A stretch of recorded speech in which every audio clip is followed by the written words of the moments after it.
aga siis mu elukaaslane küsis, et kas su auto peab olema hall. Ja siis ta näitas mulle internetist pilti ühest Cadillacist ja mul läks silm särama selle peale. Ja see oli nii ilus ja siis ma mõtlesin, aga ma tahan ka sellist. Aga kuna mu elukaaslane on olnud kunagi noorena automaaler, siis ta ütles, et ega see on võimalik siis teha. Valisin värvi välja, selle lilla värvi nimi on Crazy Plum. ja roosa on valitud lihtsalt värvikaartide järgi tavalisest autopoest.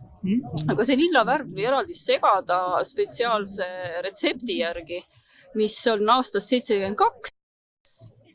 Ja nii ongi. Ja siis ma saingi sellise auto. Ja see on siis värvitud läbi kleidipitsi. See auto oli siis täiesti nagu kleidis, pits kleidis ümberringi. 5 tundi teipimist ja siis selline ta tuli. Selle tehnika avastas juhuslikult üks Ameerika automaaler, kes jättis tordipaberi oma maalritöökoja laua peale.